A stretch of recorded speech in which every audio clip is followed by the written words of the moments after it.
Gosh, I gotta tell you, this has been impossible. Here's my daughter Chana. I don't know if people I can don't. even see you. Can people What are see we you? even on? I don't even know what We're we're on on. Facebook Live. Hi, Chana. Wait, are you actually doing it like that? Yeah. No, that's Sorry, everyone can see you. So this is that's unbelievable, so guys. We weird. pay all this money to Zoom so that we can bring guests on and then stream it live to Facebook. And yet every time you try to do it, it doesn't work, which is really upsetting. So here's my daughter who's on Zoom, but she can't join me. She runs kosher kosher sex. I wrote kosher sex. There was an amazing story about how like 20% of Americans have now said that they're prepared to have sex with robots. And I wanted to use that as a metaphor for the loss of intimacy and how everything's just become about sexual satisfaction in the most artificial way, quite literally. And Chana and I prepared the whole day to do this, but we can't get Zoom to work. Okay, are you actually gonna hold me up for the whole thing? Well, here you are, but I'm not even sure people can see you like Really this. weird. I know it's weird. Well, so whoever is out there and like knows Zoom, how is it that Zoom so often fails when you try to broadcast through to Facebook? Anyway, Chana, at least people can hear you. We're gonna do this quickly, and then we're gonna complain to Zoom and have this thing fixed. Okay, so what did you take away from this story? Well, yeah, you sent this story to me, and it said that over 20%, I think it's 22% of people, which is basically 1 in 5 Americans, would be willing or would consider having sex with a robot. So obviously, One in robots are five not. Americans would consider having sex with a robot. I know That's not even funny. That's pathetic. it's crazy, but the thing is, so I was thinking about it about how that's even possible, because I think it jumped 6% since 2017. So it could be attributed to maybe how lonely people are these days, maybe the stay-at-home measures that people are actually considering these things. But I was reading up on it. It actually gets really interesting. It's like a lot of experts weigh in because it's actually becoming a huge trend in certain countries, and some of them are saying that sex with robots actually has its pros. That it can help with people who suffer from sexual dysfunction, who have performance anxiety, who they say even with sexual, people who are sex offenders or even pedophiles, that's an outlet for them to be able to um, experience sex that is not allowed in a way that's somehow permitted. That it doesn't, there's no injured third party, which is Oh my God. interesting. Wait, Hannah, wait. You're blowing my mind here. Are you kind of saying that Yeah. it's a good thing for people to have sex with robots? I'm not saying it's a good thing. I'm saying this is what the experts are saying for the people that are proponents of sex bots, which is what people are calling them, and they actually run from like $8,000 to $12,000, and they some of the stuff it's really freakish, like how lifelike they can be. Like nowadays, they're not just it's not R2D2. They look like women. They have They have voices. You can have conversations with them. They feel real to the touch, almost, I guess. And some of them have heartbeats.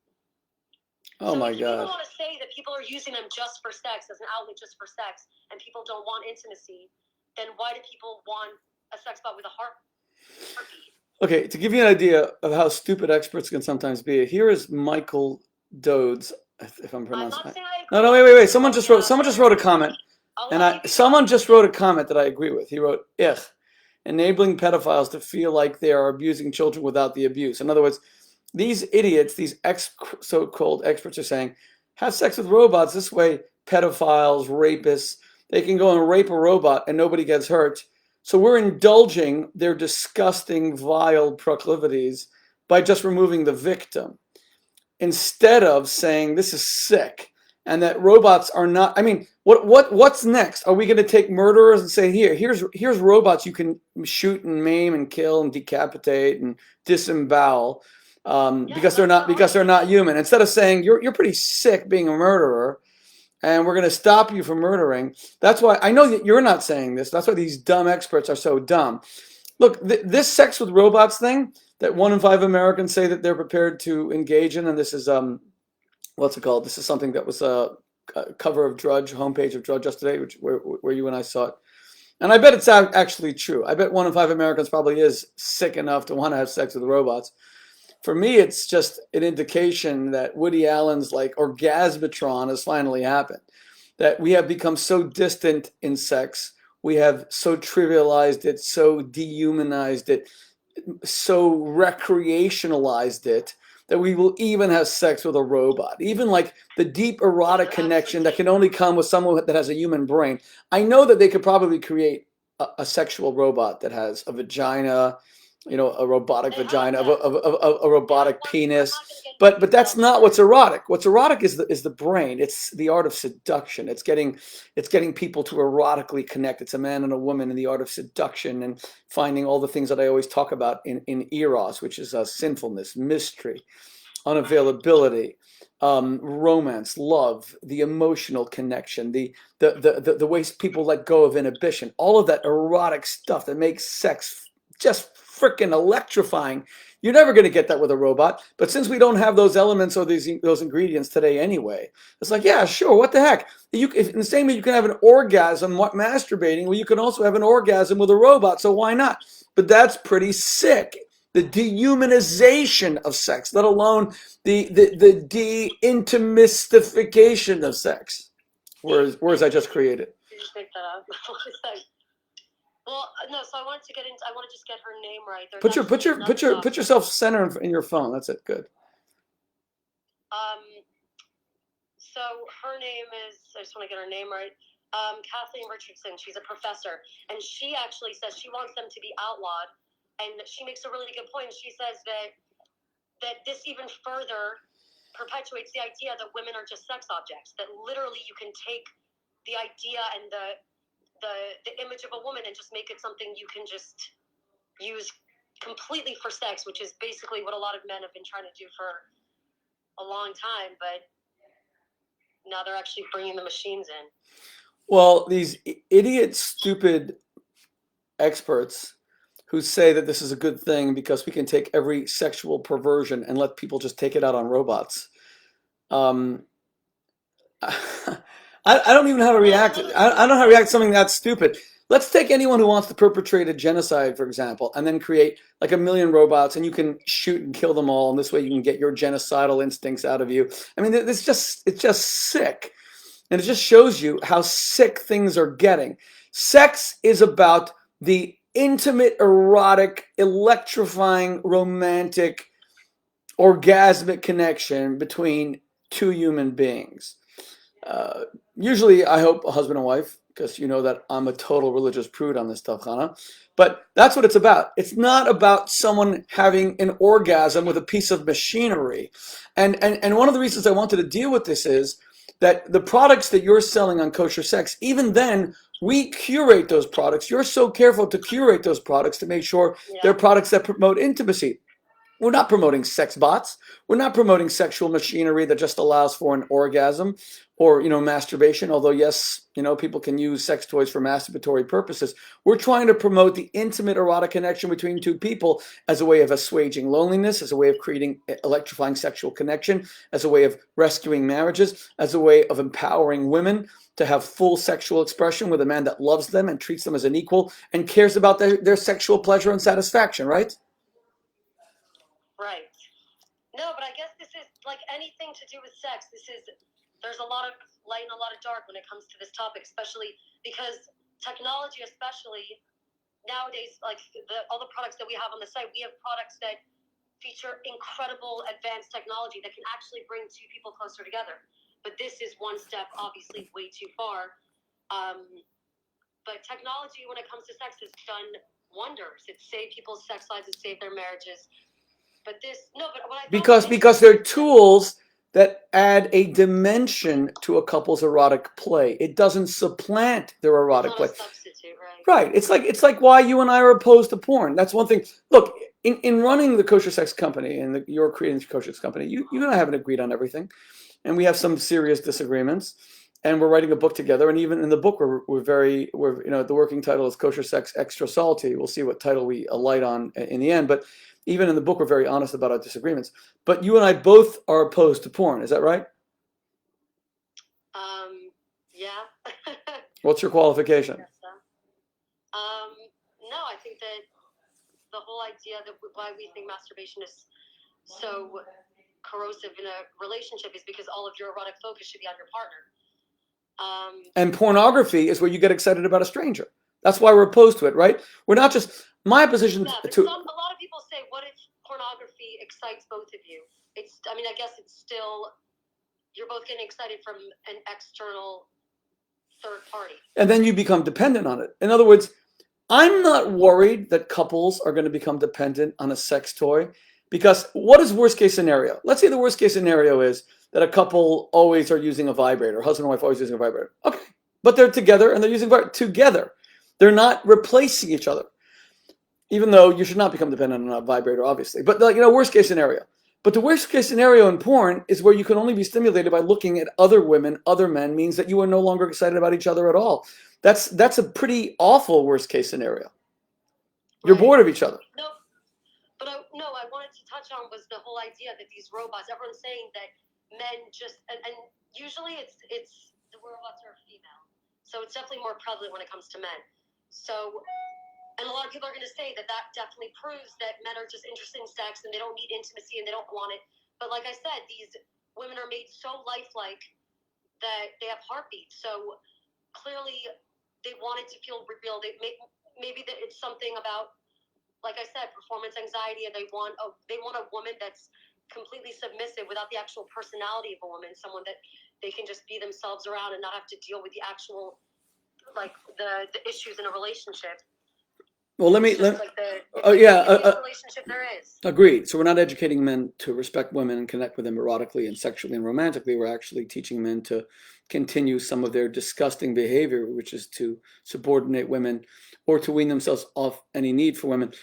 Look, a few years ago, we had to do this sex bot story because it was just so big that 1 out of 5. Again, hi everybody. We had all kind of technical issues, and I really blame Zoom. Because Zoom, you pay extra for a Zoom account that can broadcast live to Facebook. And we always have problems with it. And, Zoom should fix this. So instead, my poor daughter Hannah has so much to say. Look how she has to join this conversation, which is ridiculous. But we decided to do this because of this story that was on the homepage of Drudge, that 1 out of 5 Americans said that they would have sex with a robot. And Hannah, you're saying it's mostly men saying that. I bet the women are saying, of course it's men. I'm not going to have sex with no stupid robot. Why is it always men who are so weird in sex? But be that as it may, a bunch of years ago, I think it was New York Magazine did a cover story about like Wall Street types, these masters of the universe types. And it was something like some crazy percentage. They were seducing women and getting their clothes off. And just when it was time for sex, they would stop. Because seduction over, they weren't interested in going through with it. It was like a chore to actually go through it. It was the seduction that they were interested in. And they were much more excited about masturbating at home without a woman. I'm pretty sure it was a New York Magazine story. And I focused on that. I said, I knew it. I knew this was going to happen. Because we have so trivialized sex and made it so available that the only thing left that's exciting is to see whether or not you can get a woman to want to have sex with you. But then actually to go through with it is like a chore. Now we're creating these female sex bots where the guy doesn't have to do even the seduction part. He can just he can have a fake woman, quite literally a robotic woman. And you're telling me they have heartbeats? Oh my God. I know, like all those movies where the robots take over, who knows? Oh my God. That would be scary. Oh, I hope we're not going to start trying to have sex with like some Terminator thing that looks like Arnold Schwarzenegger. Oh my gosh! I mean, wait, okay, I know that maybe this is really bad to touch on, but there was a guy that quoted, he's a self-confessed pedophile, and he said that these devices help him, like they're an outlet for him, and they help him as a prophylactic against ever hurting a real child. Oh my God. What do you say to that? Well, I don't know. I say chemical castration would probably be a better solution. Oh my gosh. Okay, no, I'm kidding. I don't believe in that, obviously. I'm not a monster, and I don't believe in a monstrous society. Same, when people are, for whatever the reason is of how they get to that point, like. Wait a second. But that's crazy. In other words, wait a second. So you have men who are rapists and pedophiles, and we're saying, well, one of the best ways to deal with it is to actually, instead of through, I don't know, criminal penalties or deep therapy or something that can. What do you mean? I didn't say. no criminal penalty. No, you mean people who haven't done it. You mean a guy who wants to be a pedophile. Yet committed the crime, and they're self-professed, and they say, "I have this issue," and that's what I'm saying. I'm not saying if they've committed a crime. I think what we're doing is we're just exacerbating the problem. We're having them indulge their pedophile instincts, even if it's not on a real child, even if it's on a fake child, even if it's on a doll. We're catering to these perversions, and I think we're just going to make it worse, because they're going to graduate eventually from being satisfied with a fake robotic child. It's sick to even have to say this. They're going to want the real thing after a while. And the same thing is true of a woman. That's why unless we heal sex in America, and I'm not just speaking about sickos like pedophiles, I'm talking about moving far away from that. I'm talking about if we don't heal sex in marriages, if we don't heal sex on campus, if we don't give sex back a certain deep, erotic, electrifying quality, a passionate quality, and above all else, an intimate quality, I think we're just going to have to continue to find more and more bizarre alternatives like these sex bots, instead of getting to the core, which is what you and I are trying to do. Me in writing books and lecturing about kosher sex, you in providing products and stuff where people can actually indulge in kosher sex. That's the solution. Solution is not these sex bot things. But then again, the solution is also not to go to the opposite extreme and say you can never use sex toys. Sex toys that are used between couples to bring an added novelty dimension if their sex life is moribund or they need something new, or they don't replace each other with things like pornography. There's nothing wrong with that at all. There could be kosher sex toys. And your company plans to produce kosher sex toys, right? We're doing it. Okay, but wow, I got to tell you, okay, this whole conversation has been different to say the least. The fact that we have to do it like this, the fact that Zoom let us down, the fact that I'm hearing about pedophiles using sex bots in order to indulge their proclivities and say that's a good thing because they're not harming real children. Whoa, okay. But then again, I want to be able to discuss anything and everything. Communication, dialogue, that's always really important. And part of the kosher sex brand, part of the kosher sex ideology, and part of the kosher sex model is the ability to discuss everything instead of just sweeping it under the rug. Money making machine, $12,000. That's how much a sex bot costs? 12 grand? 12 grand. Wow. They can blink, move it's yikes. Wow. These things really exist? Yeah, I actually watched, what's that show that Christiana Mapor, what was it called, Sex Around the World or something? Yeah, she has. Yeah, so she featured, I think it was Japan, where, yeah, it's becoming normalized there. Like, a lot of people are using these sex bots. In Japan? Like blow-up dolls and stuff like that. It's not 1 in 5 Americans. That really freaks me out. Well, it just shows how much work we have to do with kosher sex. Anyway, Chana, people can go to kosher.sex, right? And they can see videos of me, other sex experts, products, all kinds of stuff that you're selling. The right type of technology. Yeah, they should really go to kosher.sex. Next time, guys, we're going to do this with better technology ourselves. And Zoom, you got to fix this, guys. You can't charge people for a service that you don't provide. And if you're going to charge for a premium Zoom service that allows people to broadcast through Facebook Live, we shouldn't have to do this, okay? Okay, God bless you guys. Take care. Thank you, Chana. Thank you, baby girl. Bye, Medela. Bye. Bye, everybody.